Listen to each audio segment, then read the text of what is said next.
കുച്ചോളെ രാവിലെ ദമാമ് മാർക്കറ്റിൽ വന്നിട്ടോ നമ്മളെ ചങ്ങിന്റെ കടയിലാണ്. എന്റെ കട നമ്പർ എത്ര? 123-ലാണ്. ഇന്നിപ്പോ എങ്ങനെ ഓഫർ കൊടുക്കുക നമ്മള്? 25 റിയാലിന് ഈ സാധനം മാർക്കറ്റിൽ എവിടെങ്കിലും കിട്ടുമെങ്കിൽ ഇങ്ങോട്ട് തന്നോളൂ, നമ്മൾ ഇങ്ങോട്ട് എടുക്കലാണ്. 25 കിട്ടുമെങ്കിൽ നേരെ പോന്നോളൂ. ദമാമിലാണ് വെജിറ്റബിൾ മാർക്കറ്റ്, പച്ചക്കറി മാർക്കറ്റിലുള്ള മീൻ മാർക്കറ്റിൽ പോന്നോളൂ. ഇതാ കട കട സാധനങ്ങൾ. ഇനി അത് മാത്രല്ല കേട്ടോ, നമ്മളെ സ്വന്തം മത്തി, അയിലൊക്കെ ഉണ്ടാവും.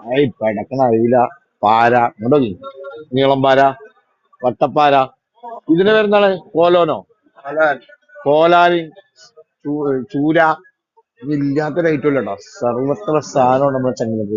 നേരെ വന്നോളി, വെട്ടിക്കോളി പറയും. വെട്ടി നന്നാക്കി ക്ലീൻ ആക്കി കൊടുക്കും ഫുള്ള്. ഏത് മത്തി എടുത്താൽ വരെ നന്നാക്കി തരും കേട്ടോ. ചില കടയിലൊന്നും മത്തി ഒന്നും നേരെ ഇതല്ല, ഇവിടെ മത്തി എടുത്താൽ വരെ ഇവര് നേരെ ഇത്. ഓക്കെ അല്ലേ? യൂസഫിന്റെ പേര് പറഞ്ഞവർക്ക് പ്രത്യേക ഓഫർ കൊടുക്കുള്ളൂ. ഡിസ്കൗണ്ട് ഉണ്ട് കേട്ടോ. കായ് കൊടുക്കാൻ നേരത്തിൽ 10 റിയാൽ അതിങ്ങനെ കട്ട് ചെയ്തതുകൊണ്ട്. അപ്പൊ നേരെ പോകുന്ന ദമാമ് ഫിഷ് മാർക്കറ്റില് 123. അപ്പൊ പോയില്ലേ?